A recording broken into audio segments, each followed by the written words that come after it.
중에 니고데모라 하는 사람이 있으니 유대인의 지도자라. 그가 밤에 예수께 와서 이르되 랍비여, 우리가 당신은 하나님께로부터 오신 선생인 줄 아나이다.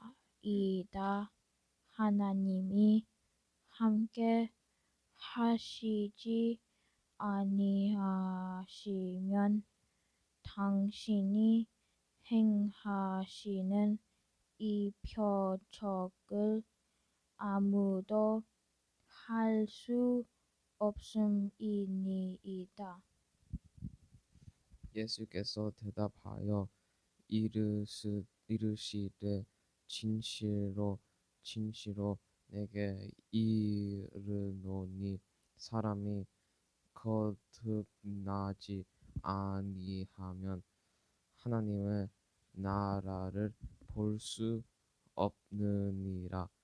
니고데모가 이르되 사람이 늙으면 어떻게 날 수 있사옵나이까? 두 번째 모태에 들어갔다가 날 수 있사옵나이까? 예수께서 대답하시되 진실로 진실로 내게 이르노니 사람이 물과 성령으로 나지 않으하면 하나님의 나라에 들어갈 수 없느니라. 육으로 난 것은 육이요 영으로 난 것은 영이니 내가 내게 거듭나야 하겠다 하는 말을 놀랍게 여기지 마라. 아멘. 자, 하겠습니다. 다시 한번 기도합니다. 하나님 감사합니다. 부족한 저희들을 사랑하셔서 한 주간 동안 여러 상황 속에서도 하나님 붙드시고 지키시고 때론 넘어지고 아팠지만 우리를 다시 일으켜 주신 하나님 감사합니다. 이 시간도 하나님의 사랑 때문에 주 앞에 나왔습니다. 오늘 드리는 예배를 기뻐 받아 주시니 감사합니다. 우리 전도사님의 기도를 하나님 간절한 기도를 하나님 들어주시니 감사합니다. 우리에게 하나님 치료에 필요한 사람을 하나님 만지시고 고쳐주시니 감사합니다. 하나님 오늘도 말씀을 듣습니다. 이 부족한 종 하나님 감추어 주시고 성령과 예수 그리스도의 복음만이 드러날 수 있도록 역사하여 주시옵소서. 감사드리오며 이 모든 말씀 우리 주 예수님의 이름으로 기도하옵나이다. 아멘. 잘 아시는 것처럼 제가 한 3개월 정도 우리 베드로 목사님하고 시험 마켓에서 일을 하다가 목사님은 계속 일을 하시고 저는 이건 아닌 것 같다. 그래서 제가 이제 마무리를 했어요. 그리고 새로 시작한 잡이 IHSS라고 우리 노 목사님 너무 잘 아시는데 홈케어 서비스라고 하고 있어요. 제가 잡을 바꾸는 과정에서 하나님께 간절히 기도를 했는데 하나님께서 남자분을 주셔서 제가 케어하고 있는 그분이 보니까 장로님이세요. 예, 또 신학을 공부하신 분이세요. MDB 학위를 갖고 계신 분이세요. 예, 그런 분인데 그분이 이제 저를 선택했잖아요. 그분이 선택하니까 제가 갔겠죠. 남자로서 이제 갔는데 이분이 이제 일을 이렇게 청소도 하고 그러니까 먼저 보낼 사람은 청소도 못 했는데 여성분이 했나 봐요. 청소를 못 해가지고 한 달에 한 번씩 돈 주고 스페인 사람을 사가지고 청소를 했다는 거예요. 그래서 제가 청소해드리니까 너무 좋아하시는데 거기서 그치면 좋은데 그 다음에 가드닝을 시키는 거예요. 근데 내가 보니까 뒷마당에 어이가 없는 게 팬데믹 기간 동안에 한 4년 정도, 한 쇠수로 3년 정도 묵었던 그 모든 풀밭, 잡초로 우거진 풀밭을 갖다가 정리하신다고 작정을 하신 거예요. 제가 속으로 참 이게 억장이 무너지더라고요. 제가 서울에서 태어나 도시에서 태어나서 농사도 지어본 적이 없고 가드닝도 해본 적이 없는데 이분이 돈 아끼려고 그 가드닝을 갖다가 나랑 같이 하겠다고 작정하신 거예요. 이 89세 어르신께서. 그래서 내가 처음에 막 그냥 앞마당부터 하자 그래서 막 쓸어 담으라 그래서 어떻게 했는데 그 다음 내가 이상해가지고 다시 제가 IHSS 교육받은 자료를 한번 쫙 훑어봐서 했더니만 가드닝은 안 해줘도 된다는 그 얘기가 분명히 알고 있어서 내가 다음에 가서 그랬지. 할아버지, 제가 저희 집 제가 청소도 못했지만 제 차가 완전히 먼지로 뒤죽박죽이 돼버려요. 왜냐하면 물을 안 뿌리고 그 잔디를 갖다 자르고 깎으니까 그 옆에 세우는 내 차가 완전히 먼지 구덩이가 돼버렸어요. 그래서 내가 이제 그걸 찾아보니까 아니고 그래서 할아버지 죄송하지만 이거는 제가 하는 잡이 아니에요 말씀드렸어요. 했더니만 안 돼, 안 돼. 모르는 게 아니라 안 돼. 그래 이분이 알고 하시셨구나. 그 다음에 그거 다 정리하고 앞마당 뒷마당 또 정리하자는 거예요. 뒷마당은 이제 더 숲풀처럼 정말 숲속처럼 변한 거예요. 그거 잡초 다 깎아야 된다는 거예요. 그러면서 제가 또 할아버님 이거 제가 하는 잡이 아니에요. 제가 정 원하신다면 도와드릴 수는 있는데 할아버님도 하셔야 돼요. 그러니까 제가 고용인인 줄 알고 저한테 다 시키려고 그러시더라고요. 그래서 제가 아니고 할아버님이 하시는 거 제가 도와드릴 수 있어요. 그랬더니만 이제 그러시더라고요. 그래서 또 한참 하다 보면 할아버지 없어져. 어디 가냐면 쉬고 계셔. 그래서 할아버지가 하시면 제가 도와드리는 거예요. 그래서 또 하시는 거예요. 그래서 이제 결국 뒷마당도 거의 다 잘랐어요. 잡초를 거의 다 조금 남았어요. 한 이틀 정도 잡이 남았어요. 그래서 제가 그걸 보면서 느낀 게 세상에는 공짜가 없구나. 공짜가 없구나. 여성분이 와서 그 밥을 해주고 반찬을 해주면 그 몫을 하는데 남자가 와가지고 청소하고 제가 겨우 병원 모셔다 드리고 마켓 모셔다 드리니까 이분이 뭔가 당신이 손해를 본다고 생각을 하셨구나. 제 드는 느낌은 그 다음에 그래 내가 요즘에 운동을 또 시험 마켓 안 나가고 운동을 조금 줄었는데 운동하는 셈치고 할 수 있는 데까지 도와드리자. 이거 뭐 얼마나 가겠어. 길어봤자 뭐 한 2주면 끝날 텐데. 그래서 이제 기쁜 마음으로 하면서 내가 뭔가 할 수 있는 일을 대신 해드려야 되겠다 이런 생각이 든 거예요. 그러면서 제가 이제 할아버님께 그랬죠. 할아버님 그럼 제가 뭐 김치 담그는 거 우리 노목사 전선생님 뭐 잘하시면 저는 이 사모님 잘하시면 저는 뭐 김치 같은 거 못 담거든요. 깻잎 같은 거 제가 못 담거든요. 대신 제가 할 수 있는 거 간단하게 두부를 갖다가 이게 구워드리거나 생선 같은 거 구워드릴게요. 제가 밥 해드릴게요. 밥통이 있어요. 그러니까 좋아하시더라고요. 그래서 이분이 내가 예상한 게 맞았구나. 여성이 오지 않고 남성이 와가지고 뭔가 자기한테 손해가 된다고 생각했더니만 이분이 나한테 그 가드닝을 시키기 시작했구나. 제가 여기서 언더스탠을 한 거예요. 비로소. 그러면서 내가 느낀 게 뭐냐. 세상에는 공짜는 없다. 세상에 공짜는 없다. 내가 뭔가 그분에게 드려야 될 게 먼저 번에 했던 여성분이 하지 못했던 일을 내가 대신 할 뭔가를 찾지 않으면 이분이 굉장히 불편해하시고 손해를 본다고 생각을 하시는구나. 제가 세상의 이치를 하나 이번에 깨달았습니다. 네. 그러면서 오늘 말씀이 뭐냐면요. 독생자를 믿는 길이에요. 독생자를 믿는 길. 우리가 잘 아는 요한복음 3장 16절이 바로 오늘 본문 안에 나옵니다. 우리가 다 같이 한번 요한복음 3장 16절을 한번 같이 한번 읽어볼까요? 읽으셔도 되고 아시는 분은 외우셔도 되고 두 번째 독생자를 믿는 길 위대한 복음의 요약 2번에 다시 1번에 나옵니다. 같이 한번 읽어보겠습니다. 하나님이 세상을 이처럼 사랑하사 독생자를 주셨으니 이는 그를 믿는 자마다 멸망하지 않고 영생을 얻게 하려 하심이니라. 아멘. 이 구절은 우리 지난주에 우리 베드로 목사님도 다시 한번 언급하셨지만 복음의 요약이고 성경의 요약이고 우리가 다른 건 다 몰라도 이 한 구절만 꼭 진실하게 붙들고 있다면 우리는 나중에 죽은 이후에 어디에 갈 수 있다고요? 프리로 천국에 갈 수 있습니다. 맞습니다. 귀중한 구절이죠. 제가 물 하는 좀 마실게요. 그런데 여러분 이 구절을 읽으면서 이런 생각해 보셨어요? 하나님이 세상을 이처럼 사랑하사 독생자를 주셨대요. 하나님을 사랑하셨대요. 그 다음에 이는 그를 믿는 자마다 멸망하지 않고 영생을 얻게 하려 하심이니라. 이는 그를 믿는 자마다 누구든지 예수를 믿으면 멸망하지 않는데 그런데 이 지구의 인구가 얼마나 많습니까? 그죠? 지금 70억이 넘었다고 그러죠. entire people이 다 구원을 받는데요. 예수님 한 분의 이름으로. 뭔가 이상하다고 생각하지 않으셨어요? 어떻게 예수님 한 분으로 이런 능력을 발휘할 수 있을까? 우리가 조금 더 성경을 깊이 생각해 보면요. 그러네. 어떻게 예수님이 이걸 하실 수 있지? 바로 그거예요. 그 질문에 답하기 위해서 기록된 성경이 요한복음이라는 겁니다. 요한복음이라는 거예요. 거기 보시면 요한복음 2장 20장 31절에 이렇게 기록되어 있습니다.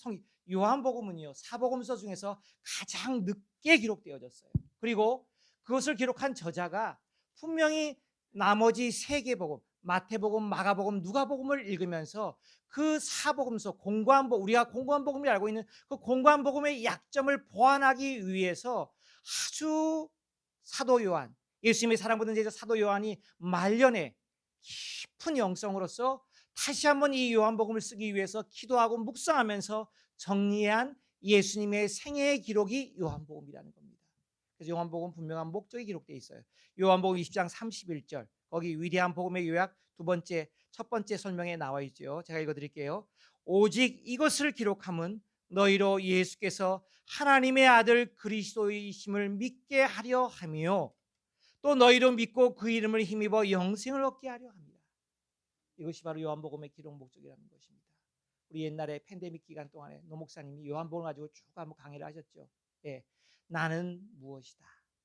에고 에이미 7가지 예수님을 가르치는 말씀이 나오죠. 또 예수님의 7가지 기적이 나옵니다. 왜? 이 표적을 통해서 너희가 예수님이 하나님의 아들이심을 믿게 하기 위해서 기록되었기 때문이라는 것입니다.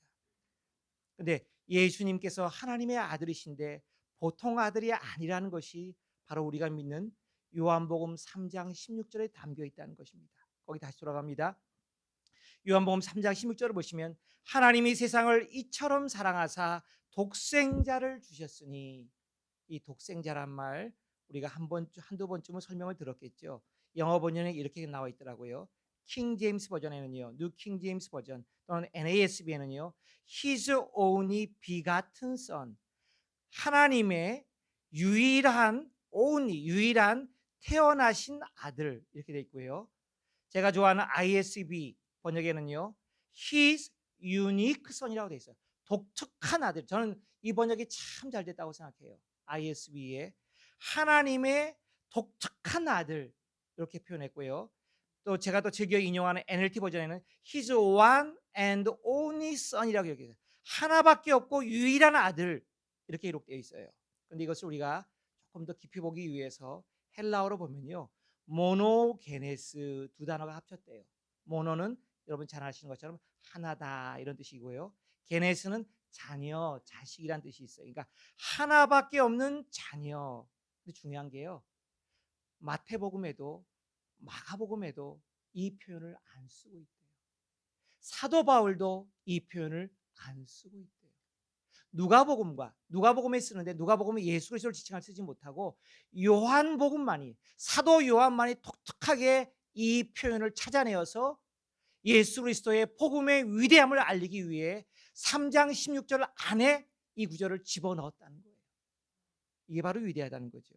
그래서 여기 보시면 사도 요한이 예수님의 메시아 되심을 정확하게 설명하려고 이 단어를 썼습니다. 왜요? 제가 그렇게 놨죠. 자료를 보면서 예수님과 신자들과의 차이를 분명히 드러내기 위해서.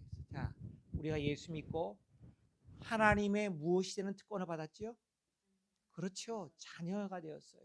그런데 하나님의 자녀인 우리들하고, 예수님은 하나님의 사랑받는 누구죠? 아들이죠. 세례 받으실 때, 그죠? 나의 사랑하는 아들이요. 근데 이게 잘못하면 헷갈릴 수가 있다는 거예요. 옛날에도 한번 이것 때문에 약간의 그 어휘상의 문제로 논쟁이 있었는데, 저희 교회 바이블 스터디 시간에 제가 기억하고 있죠. 야, 이게 잘못 해석하면 2단, 3단이 나올 수 있는 요소가 있는 거예요. 우리가 하나님의 자녀잖아요. 그런데 예수님은 또 하나님의 외아들이잖아요. 뭔가 구분을 지어야 되잖아요. 그죠? 그래서 이 사도 요한이 기도하며 묵상하는 가운데 그 당시에 있는 그래도 비슷한 단어를 차용해가지고 호모게네스, 하나밖에 없는 유일한 아들이라는 단어를 차용했다는 거예요. 그래서 예수님과 신자와는 분명히 구분됩니다. 그리고 예수님은 하나님의 유일한 아들로서 우리에게 구원을 능히 주실 수 있는 바로 그분입니다 라는 것을 설명하기 위해서 호모게네스라고 하는 독생자를 썼다는 거예요. 그런데 여러분 보세요. 인간의 단어가 완전하지 못하잖아요. 근데 그 당시 헬라어로서는요, 호모라는 단어와 게네스, 아들이라는 단어가 썼는데, 아들이라는 단어에는 분명히 태어났다는 뜻이 담겨 있잖아요. 그러니까 only his only begotten son이 되네요. begotten, 태어난, 만들어진, 이런 뜻이 담겨 있어요. 그러니까 이제 이단들이 공격을 하기 시작하는 거예요. 아니, 예수님이 하나님이라며, 근데 창조됐다고 나와 있네, 만들어졌다고 나와 있네, 이거 아니잖아. 공격을 했던 거예요. 지금도 여호와의 증인이 이 구절을 가지고, 야 봐라, 예수님이 어떻게 하나님과 동등한 하나님이셔? 아니야 라고 이렇게 공격을 받고 있다는 거예요. 여러분 기억하셔야 돼요. 예수님이 하나님의 아들이시라는 것은 우리에게 이해하기 쉽게, 그죠? 우리 육신의 관계를 빌어서 표현하고 있는 거잖아요. 그죠? 그렇죠? 그래서 이 비가튼이라는 것은 분명히 하나님부터 나오신 분, 하나님이 최고고, 이것도 좀 표현하면 또 약간 삼위일체 어긋날 수 있지만, 그 다음에 예수 그리스도가 나오시고, 예수 그리스도, 하나님 아버지와 예수 그리스도로부터 성령이 나오셨다. 신앙은 이렇게 정리를 해요. 근데 이것도 또 설명하자면 굉장히 복잡해요. 중요한 것은 이 하나님에게서 오신 유일하신 분, 하나님부터 정권을 임명받으신 분, 하나님의 아들이시고 하나님이신 바로 그분, 만물을 창조하신 분, 그리고 그분 자체가 곧 진리 말씀이신 분, 거짓이 없는 그분이 바로 우리에게 구원을 주실 수 있다는 거예요.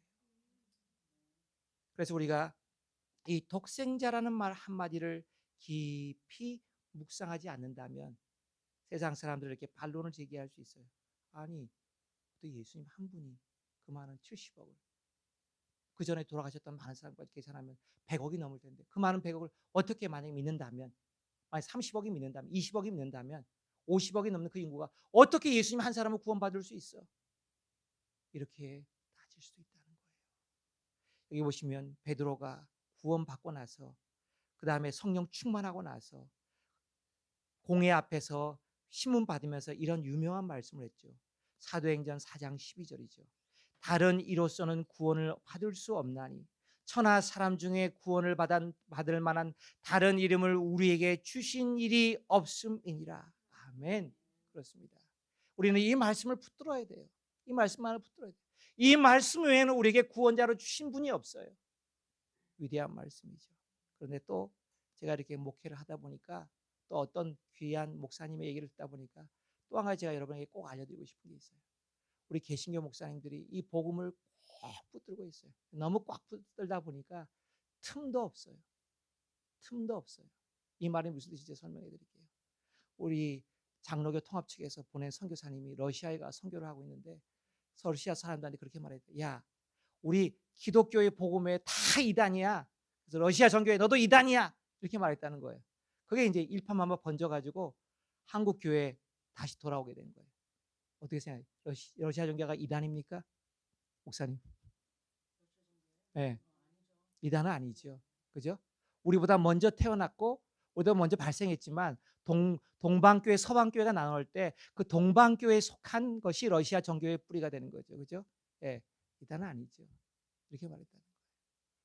자, 우리와 좀 색채가 다르고 우리와 컬러가 다를지라도 성경을 인정하고 복음을 믿고, 복음이 많이 희석되어져서 카톨릭에서는 특별히 예수 그리스도의 이름으로 구원받는 게 아니야. 야, 네 행위가 따라가지 않으면 구원 못 받아. 행위 구원을 더 강조하는 측면이 있지만, 우리가 카톨릭을 이단이라고 말할 수는 있다 없다? 없는 거예요. 그걸 조심해야 돼요. 복음이 많이 희석되어졌어요. 그렇지만 우리는 이 구절에서 많은 문제가 파생되기도 하고, 이 구절을 잘못 너무 내로하게 적용했을 때 우리가 다른 사람을 정죄하는 일이 있을 수도 있다는 거예요. 굉장히 중요한 구절이에요. 근데 여기서 중요한 건요, 오늘 본문에서는요, 그 다음이에요. 한번 성경을 보세요. 요한복음 3장 16절을 보시면, 하나님이 세상을 이처럼 사랑하사 독생자를 주셨으니 이는 그를 믿는 자마다 멸망하지 않고 영생을 얻게 하려 하심이니라. 그 다음에 17절 보세요. 그 다음 구절이 중요해요. 하나님이 그 아들을 세상에 보내신 것은 세상을 심판하려 하심이 아니요 그로 말미암아 세상이 구원을 받게 하려. 그렇죠. 네, 이게 바로 하나님의 사랑입니다. 예수님을 보내신 목적이, 야, 예수님 안 믿는 사람 다 때려잡을 거야, 그게 아니었어요. 한 명이라도 더 예수 믿어서 또 유대인들이 자기 행위로는 더 이상 구원을 못 받으니까 그들이 타락했으니까 다시 예수님께 돌아와서 너희들이 회개하면 구원받을 수 있어. 이런 뜻으로 예수님을 보냈지만 예수님을 심판하려고 보낸 것은 아니지만 그 다음 18절을 보세요. 그를 믿는 자는 심판을 받지 아니하는 것이요 믿지 아니하는 자는 하나님의 독생자 이름을 믿지 아니함으로 벌써 심판을 받은 것이니라. 자동적으로 그렇게 결과가 드러나요. 왜? 우리는 죄인이니까. 이 땅에 의로운 사람은 없으니까. 제가 마켓 앞에 전도할 때 옛날에 몇 년 전에 어떤 일본인 닥터를 만났어요. 참 똑똑하더라고요. 그래서 제가 공부 잘해서 일본인으로서 일본인 1세로서 닥터가 된 거예요. 얼마나 대단해요. 그죠? 영어 교재를 그 몇백 페이지, 몇천 페이지를 읽어 내려가야 되는데 그거 대단한 거잖아요. 근데 그분이 철두철미하게 기독교를 부인하더라고요. 그래서 제가 한편으로는 대화가 안 되니까 이제 중간에 접었는데, 야, 이분이 참 열심히 살았고 남의 땅에 와서 그죠? 열심히 일해가지고 닥터까지 됐는데 하나님을 모르는구나. 참 불쌍하다. 또 한편으로는 모르니까 함부로 기독교에 대해서 말을 하는구나. 그래서 안타까움과 또 답답함 두 가지 마음이 동시에 일었죠. 여러분, 예수 그리스도밖에 구원이 없고 예수 그리스도를 믿는다면 그래도 내가 구원을 주겠다고 했는데 그것을 믿지 않는 사람은 불쌍하지만 우리의 책임도 있지만 그들은 이미 심판을 받았다는 것입니다. 그 다음에 19절과 20절을 볼까요? 거기 보시면 이렇습니다. 그 정죄는 이것이니 곧 빛이 세상에 왔을 때 사람들이 자기 행위가 악함으로 빛보다 어둠을 더 사랑한 것이니라. 20절 악을 행하는 자마다 빛을 미워하여 빛으로 오지 아니하나니 이는 그 행위가 드러날까 함이요. 그렇습니다. 예. 악을 행하는 자들은요 빛을 미워한대요. 여러분 이거 진리를 꼭 기억하셔야 돼요. 제가 어렸을 적에 철이 없었을 적에는요 그냥 하나님의 복음에 감격해서 그냥 모든 사람이 학교에 가서 학생들한테 복음을 전하면 다 믿을 줄 알았어요. 복음을 전하면 위대한 복음의 진리를 전하면 요약된 복음을 전하면 그렇지 않더라고요. 논쟁이 많이 일어나더라고요. 논쟁이 많이 일어나더라고요. 그 논쟁을 하면 끝도 한도 없잖아요. 왜? 상대방은 나의 약점을 공격하고 나는 나의 논리를 주장하니까요. 그래서 제가 깨달은 게 뭐냐면 세상은 빛을 미워한다는 거예요. 왜? 성경은 오늘 그렇게 이야기해요. 자기 행위가 악함으로 자기 행위가 드러날까 합니다. 그래서 저는 이런 생각을 해요. 오늘 말씀을 기록하면서 우리가 세상에 복음을 전하는 방법은 당연히 내 마음 중심에 진리를 갖고 있어야죠. 그러나 진리만 갖고 들이밀면 그 사람이 좋아한다, 싫어한다, 찾아온다, 도망간다, 후자에 가깝다는 거예요. 왜 그럴까요? 여러 가지 이유가 있겠지만 진리가 드러나면 죄악도 드러나요. 이게 우리 예수 믿으면서 처음 초창기에 괴로웠던 일 아니에요. 내가 하나님을 위해서 열심히 일했는데 어느 순간 갑자기 하나님께서 나를 탁 물리치시는 거예요. 하나님 왜요? 내가 이렇게 열심히 했는데 뒤돌아보니까 내 뒤가 더러운 거예요. 하나님 나를 미워하는 줄 알았어. 하나님이 나에 대한 사랑이 식은 줄 알았어. 아니야. 네가 더 성숙해야 되는데, 네가 더 거룩해져야 되는데, 네가 아직도 옛날과 똑같은 1년 전과 똑같은 모습의 냄새가 나고 있으니까 어떻게 내가 너를 축복할 수 있겠어? 라는 하나님의 메시지를 깨닫고 우리가 다시 회개하며 하나님께 눈물을 흘린 적이 있지 않습니까? 세상은요 아무리 깨끗하다 해도 더러울 수밖에 없어요. 심판받아 멸망받을 수밖에 없어요. 그래서 우리가 진리를 다이렉트로 전한다면 그들은 도망갈 수밖에 없어요. 그래서 요한복음 3장 16절에 아름답게도 지혜롭게도 하나님이 주신 말씀, 하나님이 세상을 이처럼 사랑하사 먼저 사랑함으로 나아가야 돼요. 제가 목표가 그래서 지난번 노 목사님께도 전생에도 말씀드렸지만 성경책 하나 제가 받아갖고 왔지만 제가 모시는 할아버지에게 다시 영어로 성경을 같이 읽는 거예요.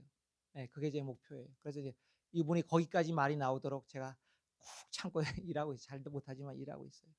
이분의 마음이 좀 더 녹여지고 어느 정도 안정이 되면 나랑 같이 성경을 읽을 기회를 하나님이 주시겠지. 그 목표로 해서 계속해서 기도하고 제가 최대한 섬기려고 애를 써요. 그래도 많이 이 할아버님이 마음문이 열려가지고 지난주에 나한테 청소도 시키고 요리도 하라고 했다가 내가 해준다 그러니까 내가 오늘 시간이 얼마 안 남아서 병원 갔다 와서 막 그래서 이게 이상하다. 이 두 가지를 어떻게 해? 또 쓰레기도 버리라고 그러니까 저기 뒤에 잔디 깎은 것도 보이라고 해서 야 이거 안 될 텐데 하면서 어쨌든 이제 하고 있으니까 잔디를 그 깎은 걸 쓰레기통에 담으면서 먼지가 막 푸석푸석 나가서 내 옷에 먼지가 잔뜩 낀 걸 보고 이 사람이 오더니만 아니 오늘 저기 생선은 굽지 말고 다음번에 하고 청소만 하고 가세요 그러는 거였어요. 아 이분이 마음이 그래 조금씩은 열리는구나.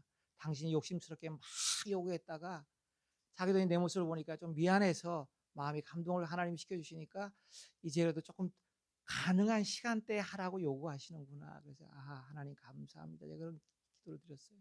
여러분 우리가 세상에 복음을 전하는 것은요 진리만 갖고는 절대 안 돼요. 우리가 전도하려고 온 대상 하나님이 그 영혼에게 다가기를 원하는 그 대상의 마음문을 열기 위해서는요 우리가 죽어야 돼요. 이게 어렵더라고요. 이게 쉽지 않더라고요. 교회에서 성경을 가르치는 거 쉽잖아요. 교회에서 믿음 있는 사람끼리 나누는 건 너무 쉽잖아요. 근데 세상에 나가서 믿지 않는 사람, 더구나 교회 때문에 상처를 받은 사람에게 복음을 전해야 되는데 그거는 진리만 갖고는 절대로 안 되더라고요. 우리 노 목사님, 전사님, 다른 분들, 장로님도 아시고, 우리 배동 쌤도 아시고, 우리 안재선도 아시겠지만 결코 쉽지가 않아요. 쉽지가 않아요. 그분들의 마음을 녹여야 되니까. 그래서 우리는 진리를 품어야 되지만, 진리를 갖고 있어야 되지만, 진리에 대한 깊이와 넓이를 더해가야 되지만, 또 한편에서는 사랑으로 녹아지지 않는다면, 사랑으로 우리가 무너지지 않는다면, 복음의 문은 열리지 않습니다. 지금 한국 교회 어떻게 됐어요? 네, 한국 교회 어떻게 됐어요? 미국 교회 팬데믹 이후에 어떻게 됐어요? 네, 우리 노 목사님 그때 말씀하셨지만 우리가 그 총회를 했던 에너라임 총회했던 그 큰 교회당이 몇십 명밖에 안 남았대요. 지금 교회가 그렇게 심각한 상황이 왔어요. 여러분 주님께서는 십자가를 지고 죽으라고 하시는 거예요. 그 뜻을 꼭 기억하셔야 돼요. 두 번째로 오늘 본문의 우리가 스토리 중에 하나가 니고데모와 주님과의 대화죠. 여기 요한복음의 특징은요. 예수님이 어떤 복음의 중요한 진리를 설명하기 위해서 어떤 사건을 통해서 누군가하고 깊이 대화를 하시면서 복음의 깊이를 한꺼풀 한꺼풀 벗겨내고 계신다는 거예요. 그 중에 유명한 것이 요한복음 4장에 나오는 수가성의 여인과의 대화였죠. 오늘 또 니고데모와의 대화가 나와요. 니고데모가 밤에 주님을 찾아왔어요. 찾아왔어요. 그죠? 밤에 찾아온 이유를 성경 주석가들은 두 가지로 해석하더라고요. 한 가지는 자기가 유대인의 관원인데 예수님, 젊은 청년 예수에게 찾아가는 게 부끄러워서 밤에 찾아왔을 것이다. 또 한 사람은 이렇게 해석해요. 또 다른 부류는 이렇게 해석해요. 그 당시에 유대인의 관원, 랍비들이 높은 사람, 계층의 사람들이 밤에 모여서 하나님의 성경을 토론하는 관례가 있었다. 어쨌든 니고데모가 예수님께 찾아왔어요. 그러면서 예수님께 이렇게 위대한 선언을 했죠. 증언을 했죠. 예수님, 제가 볼 때 당신은 하나님께로부터 오신 선생, 즉 하나님께서 보내시는 랍비가 맞습니다. 이렇게 얘기했죠. 그럴 때면 예수님께서 그 다음에 이런 말씀을 약간 동문서답식인 것 같지만 주님께서 중요한 아주 선언을 하시죠. 사람이 거듭나지 아니하면 하나님 나라에 들어갈 수 없느니라. 근데 여기서 거듭나라는 단어는요 헬라어로 보면 ambiguity, 두 가지 이중적인 의미가 갖고 있대요. 하나는 뭐냐 again의 의미고 또 하나는 뭐냐면 from above라는 것이에요. 그러니까 하나는 다시 태어나지 않으면 하나님 나라에 들어갈 수 없다. 또 하나의 의미는요 위로부터 태어나지 않으면 하나님 나라를 볼 수 없다. 정확하게 그랬죠. 그렇게 말했어요. 그러니까 이 니고데모가 깜짝 놀랐어요. 아니 어떻게 사람이 늙으면 부모의 모태에 다시 들어가죠? 예수님께서 야 네가 그것도 모르니? 그러면서 하시는 말씀이 사람이 물과 성령으로 태어나지 않으면 나지 않으면 하나님 나라 이번엔 볼 수 없다가 아니라 들어갈 수 없느니라라고 말씀하셨다는 겁니다. 저는 이 구절을 보면서 제가 어린 시절 젊은 시절에 요한복음 3장 16절만 열심히 외우면서 좋아했어요. 근데 이 문맥을 보면요 예수 독생자를 믿는다는 의미는요 첫 번째로 이 요한복음 3장에 의하면 거듭 태어나지 않으면 즉 하늘에 주신 하나님의 생명으로 네가 태어나지 않으면 천국을 볼 수 없다. 두 번째, 물과 성령으로 거듭 태어나지 않으면 너는 천국에 최종적으로 들어갈 수 있다 없다? 없다. 그래서 저는 이제 물과 성령이 무엇인지 여러분 잘 아시잖아요. 물은 에스겔에 나온 것처럼 새롭게 하시는 하나님의 역사, 깨끗게 하는 역사. 그죠? 성령은 우리를 완성시키는 역사. 예수 그리스도의 부활 이후에 우리 안에 들어오셔서 우리의 삶을 성화로 이끄시는 역사. 우리 나사렛 교단이 강조하신 성화의 역사를 이끌지 않으면 안 된다는 거예요. 저는 거기서 이 말씀 묵상하다가 이런 생각이 들었어요. 왜 예수님께서 거듭나지 않으면 하나님 나라를 볼 수 없다고 그러셨고, 두 번째는 비슷한 표현인데 물과 성령으로 태어나지 않으면 하나님 나라를 들어갈 수 없다고 하셨을까? 저는 이렇게 해석해요. 제 개인의 해석입니다. 두 번째 말은 첫 번째 말보다 조금 더 심화되고 상세한 설명을 담고 있고 구체적으로 우리의 결론적인 삶을 말하고 있다는 거예요. 우리가 거저 받은 예수님의 이름으로 받은 생명, 새 생명이, 하늘 생명이, 우리가 이 생명을 날마다 물과 성령으로 계속해서 씻어서 변화시켜서 자라게 해서 강화시켜서 성령 충만하게 해서 하나님의 은혜가 내 가운데 살지 아니하면 결국 우리의 육신의 지배를 받게 되는 그리스도인이 된다면 하나님 나라를 들어가지 못할 수도 있다는 거죠. 그래서 그 다음 구절에 이런 말씀이 나와요. 육으로 난 것은 육이니 영으로 난 것은 영이니 내가 내게 거듭나야겠다는 말을 놀랍게 여기지 말라. 우리가 만약에 성령으로 거듭났을지라도, 우리가 만약에 예수 그리스도의 물로, 십자가의 그 피의 물로 씻김 받았을지라도 날마다 우리가 육을 죽이고 영으로 살지 않으면 우리 안에 어느 순간부터 시작된 육이 내 삶을 지배하게 될 때, 나는 큰 죄를 짓지 않았지만 육적인 삶으로 하나님과 멀어진 삶을 내가 조금씩 살기 시작할 때 결국 육으로 난 것은 육이요. 예, 육으로 난 것은 육은 하나님 나라를 유업으로 받지 못한다고 분명히 말씀하셨죠. 바울 사도가요. 결국 하나님 나라에 들어가지 못할 수밖에 없다는 거예요. 우리는 영으로 날마다 우리를 새롭게 하고 우리의 옛사람을 십자가 앞에 못 박고 죽이지 않는다면 결코 우리는 영원한 생명을 얻을 수 없다는 것입니다. 세 번째로 오늘 요한복음 3장을 보니까 왜 독생자를 믿어야 하는가? 왜 독생자를 통해서 구원을 주실 수밖에 없는가? 말씀에 기록되어 있어요. 13절과 31절입니다. 13절에 보시면 하늘에서 내려온 자 인자 외에는 하늘에 올라간 자가 없다고 그랬어요. 하늘에서 내려오신 그분만이 우리에게 영원한 생명을, 하늘에서 받은 생명을 주실 수 있다는 거예요. 그 다음에 31절에 보니까 하늘에서 오시는 분은 만물 위에 계시기 때문에 만물하고 비교할 수 없는 능력과 권능으로 우리를 인도하실 수 있다는 거예요. 그 다음에 34절에 보니까요, 하늘아버지께서 친히 보내사 성령을 무한히 받으시고 또 하나님의 말씀만 하시는 그분을 통해서만이 우리가 구원을 받을 수밖에 없다는 거예요. 그래서 우리는 우리의 구원자 되신 하늘아버지와 또 삼분 성령님의 전적인 지원 아래 이 땅에 오신 거짓이 전혀 없는 참되신 하나님의 말씀만을 믿고 그 길을 따라가므로 주님께서 스스로 말씀하신 것처럼 내가 곧 길이요 진리요 생명이실 수밖에 없는 그분을 안에 들어가서 더 깊은 은혜와 축복을 누리면서 하나님이신 영원한 선물 영생을 누리는 사람이 되어야 한다는 것입니다. 자, 우리 결단의 시간 마지막 말씀을 한번 같이 읽고 우리 함께 기도하며 마치겠습니다. 결단의 시간을 함께 읽습니다. 하나님은 사랑이십니다. 맞죠? 이 사랑은 하늘 영광을 우리에게 친히 보이시고 가져오신 예수 그리스도를 통해 명백히 드러났습니다. 3장 16절. 그 사랑에 호응하여 하늘의 영원한 생명을 가져오신 분을 내 안에 모시고 순종할 때 3장 36절 마지막 절에 나와요. 영생을 얻습니다. 또 이 생명은 날마다 믿음으로 옛자를 죽이고 망하게 하고 하늘에서 주신 물 예수 그리스도의 보혈의 피와 주님이 주신 성령 내 안에 그리스도의 모습을 완성시킬 뿐으로 날마다 새롭게 하는 사람입니다. 말씀을 같이 읽죠. 그는 흥하여야 하겠고 나는 쇠하여야 하리라. 아멘. 함께 기도하겠습니다. 하나님, 주님 분명히 말씀하셨습니다. 그분은 흥하여야 합니다. 왜요?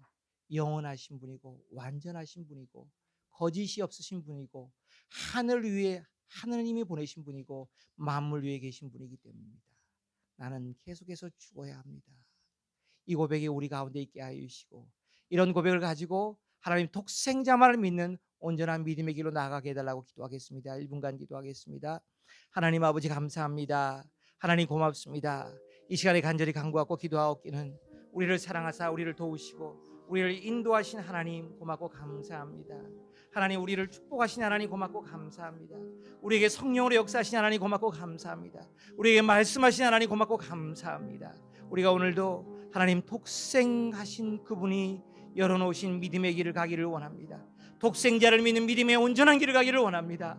하나님 우리와 함께하여 주시고 우리를 불쌍히 여기시고 우리를 인도하시고 우리를 축복하여 주시옵소서. 우리 가운데 하나님